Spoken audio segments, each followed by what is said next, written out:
кылымды карыткан жер. Канчалаган хан бектер, байлар, карапайым халк, эл канча доор алмашып Алла Тааланын амыры менен ошондой өткөн жердин төрүндө Алла насип кылган Кыргыздын жеринде сиз менен жолугушуп турам да. Эми сиз менен мен баарлашкым келип турат. Эгер мүмкүн болсо сиз ушул өргөңүздү мына өрөөңгө келип отурам да. Сизге чыгармаларыңызды окуп, чыгармаларыңыз менен сугарылган, анын же кадыр баркына, анын же наркына жеткен азыркы мезгилде кээ бир инсандар жок. Жашкары же башка дейlik. Жок. Адабиятты же маданиятты же болбосо гезитти, гез журналды же болбосо башка нерсе интернет гана болуп калды да. Ошо да. Эми сизге бир гана суроолум бар.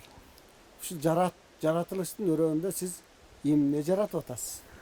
Менби? Мен баягы менин бир ырым бар да. Мен өзүмө эстелик тургуздум деген. Мен өзүмө эстелик тургуздум.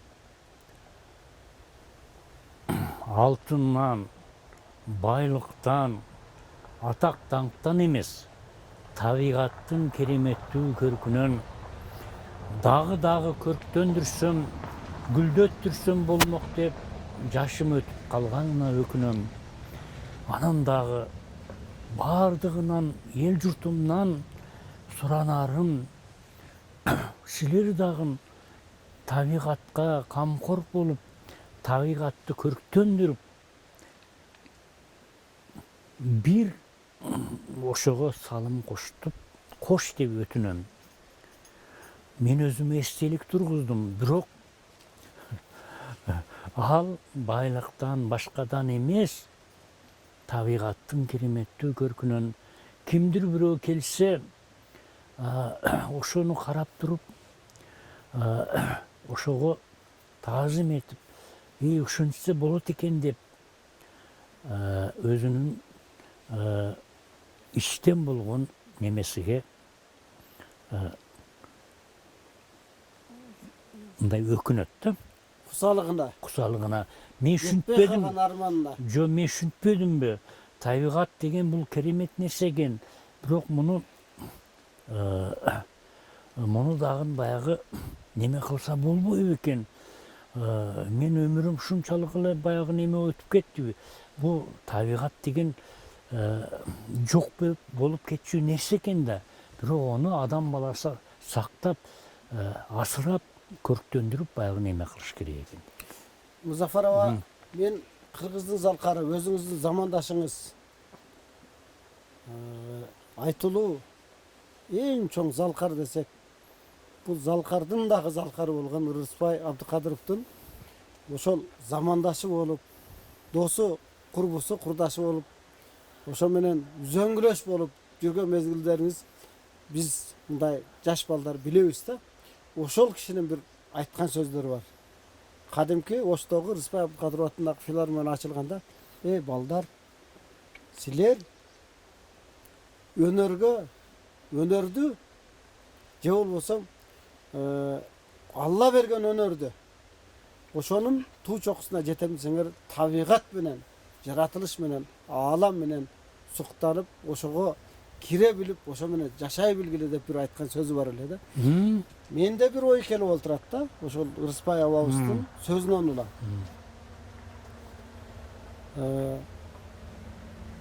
Бир жыл же 2 жыл болуп калды сиз менен баарлашпаганыбызга да. 1 жылдан бери негедир сиз такыр баягы соц тармак деп коет го, азыркы тил менен айтканда баягы ошол жакта жоксуз. Анан гезит беттеринде, макалаларда, жетигенде же башка андай мындай макала, башкаларды жазып жаркатыбай эрдем бир чыккан жайларыңыз бар. Бирок негизи эле сиз акыркы мезгилде такыр эле мындай көрүнбөй, башка бир аалам менен байланышкандай bir ушундай bir men сезип жүрөм да. Ошол үчүн туура. алдыңызга келдим да. Эң туура. Баягы неме да бул азыркы дүйнө мындай Айтматов айтканда дүйнө татаалданып баратат деп. Мен ойлор элем да дүйнө кантип эле татаалданып баягы. О көрсө адам баласы көбөйүп баягы неме болуп мынабу дүйнөнү баягы каптаган мынау интернет, баягы неме, сотка, мындай неме, компьютер деген баягы немелер неме адам баласын ушунчалык баягы башка жака буруп кетти да. Азыр эч ким китеп окубайт.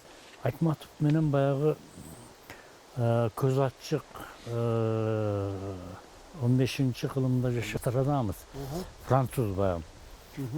Француз гражданины, бирок түптеги египеттик экен да. Мына ошо Мишелдин айтканы бар да. Интуис деген китебиде айтканы бар. 21 ар бир кылымга мүнөздөмө берген да. 21-кылым адам баласы тарабынан дагы, табигат тарабынан дагы өтө упурдалуу болуп келет. Эгер буга адам баласы акылдуулук менен мамиле кыла алса гана жер аманчылыгы, адам аманчылыгы жашап кете алат деген. Мына азыр келди, мына 20. О неме Австралия материгиндеги өрттү канча 6 ай күйдү. Мына азыр эми ону кое бер энди, баягы суу ташкындары, коронавирус, адам баласынын баягы неме. Бул неме да, буга адам баласы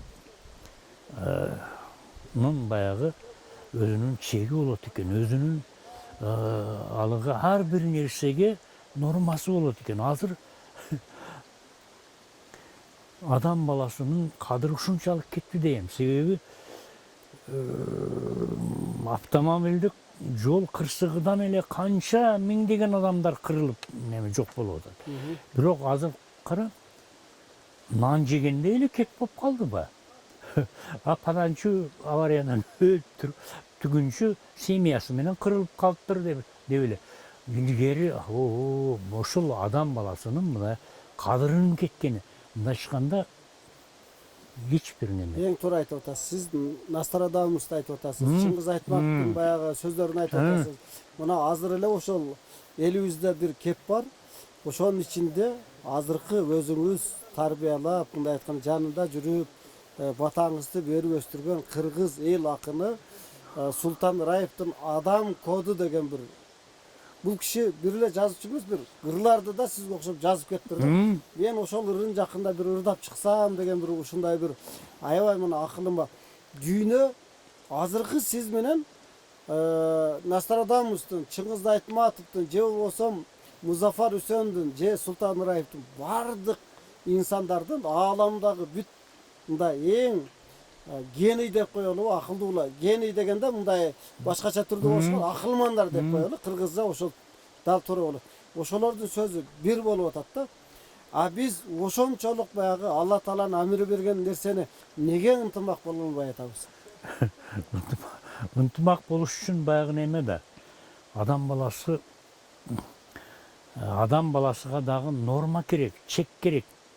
Баягы баатыр деп эле баягы энелерди сен баатыр болосуң деп эле 10-го 15ке жеткизип төрөтүп баягы неме. Жок, кийинки тагдырды дагы ойлош керек да. Адам баласынын тагдырын ойлош керек да. Башка сөзгө бурайын анда. Бур. Мен түшүндүм. Башка сөзгө мына жаратылыштын койнунда ушундай сиздин бир жакшы жериңизде турабыз да. Негизи эле мен мындай бир карт тарыхты карыткан кыргыз элибиздечи акылмандар, башкалар бар. Азыр нечен деген улуу бардык ойчулду бардык өтүп кетти. Негедир бир каарыбыз жоктой калды. Же баягы сөз кудуретин, же болбосо улуу кичүүнүн кудуретин, же болбосо жаратылыштын жалпы эле ааламдын кудуретин түшүнбөй, эч нерсенин баркына жетпей турган мезгилде эл аңыз кептерди угуп жүрөбүз. Ушул дачаны Музафар Үсөнгө айтылуу залкарга бир инсан ушул эмени баягы эс алуучу жеринди бөлүп берген деп айтып жүрөт да. Ошол жөнүндө кичине бир өзүңүздүн мындай неме да энди мен жашымдан эле энди атам багбан болуп баягы неме болгондагы мен табигатка жакынмын да. Анан кийин Мына мен ең бірінші шул Айгүлгүлдөн баштаганда, Айгүлгүлү жок болуп кетүү коркунучунда калганда, анан ошону көтөрүп чыгып, анан 89-жылы анан гүл майрамы өткөрүп, гезиттерге аяк бияктарга жазып, анан ушуну сактап калып. Ошол жылы эле Ноорuz майрамын, Орто Азияда Ноорuz майрамын биринчи биздин кыштакта белгилегенбиз. Муну эски салтты колдоодо муну эртең милиция алып кетет деген сөздөр чейин тараган. Демек Ноорuz майрамы башталды. Анан кийин баягы карабайсың мен. Анан кийин менин жашымдан баягы өнөргө, талантка баягы неме кылгандыктан Кызыгып. кызыккан. Анан менин бактыма 93-жылы, 92-жылы неме Рассамбердиевич аким болуп келип калды, раматылык. Ал өтүп кетти, ал киши Лейлек деген. Ал киши баягы өнөрдү, талантты өтө баалаган жетекчи эле баягы. Анан сизге şu 1 гектар жерди, 1 гектар 10 соток жер бөлүштүрдүк, ушуну кайерден аласыз эмди деп анан өкмөттү чакырып анан не кылганда, анан десем, мен айыл кайда деп карабалак, тоо кайда? Тоодо эми жер барбы? деп келип алып, ошол жерди көрүп, камыш баскан, дикен баскан жерлерди көрүп турган. Коюң, аким мени урушат, бояктан алың, берсеңер шу жерди алам, бербесеңер жок, мен албайм десем, барып акимге айткан экен, жазуучулар апанды болот, берип ташай бер деп. Енді қарабайсың мен.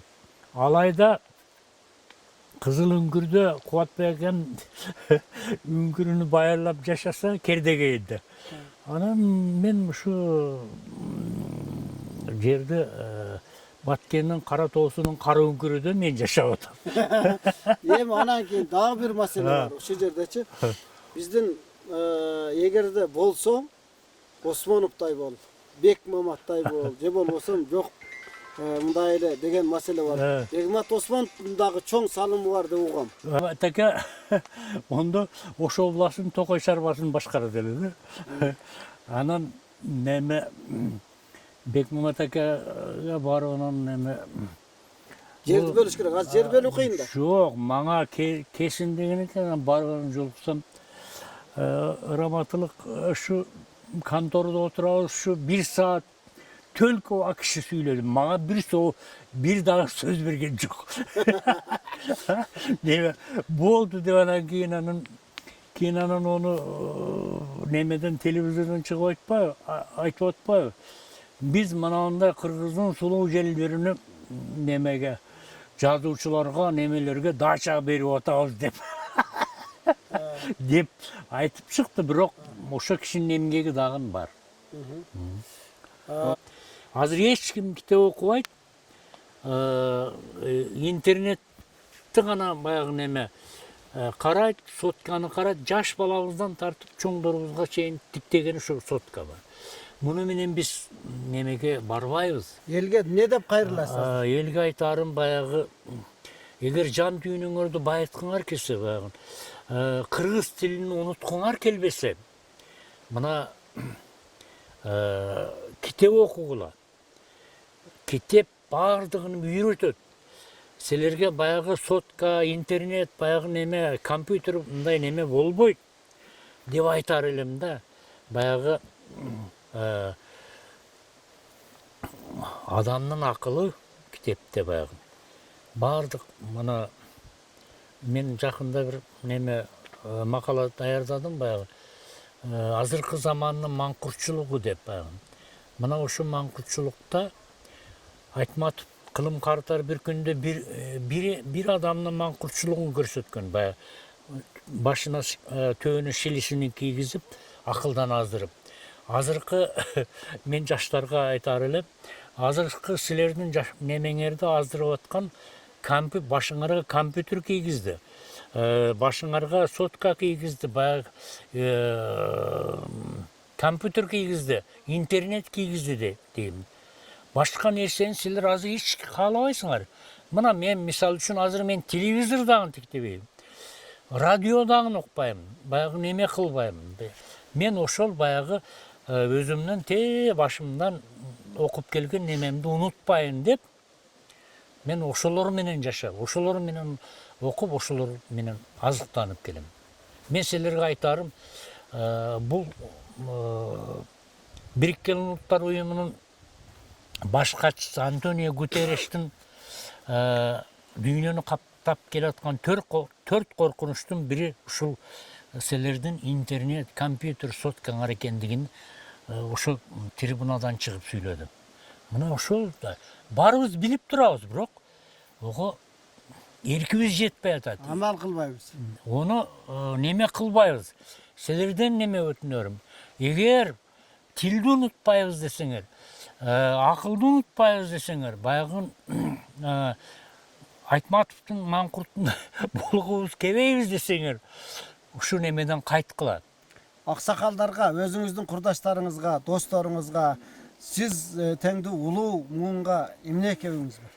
Мен айтар элем, силер дагы ушу менин курдаштарым, менин досторум, менин немелерим, силер дагы ушу жаштарга ушул немеңерди, акыл насаатыңарды айткыла. Дегиле, ансыз болбойт. Дүйнөнү неме кылыш, азыркы татаалданып бараткан дүйнөнү биз сактап калыш биздин колубузда, адамдардын колунда. Нострадамус бекер айткан эмес баягы неме. Акылдуулук менен мамиле кыла алсак гана адам аманчылыгы, жер аманчылыгы сакталып калат деген.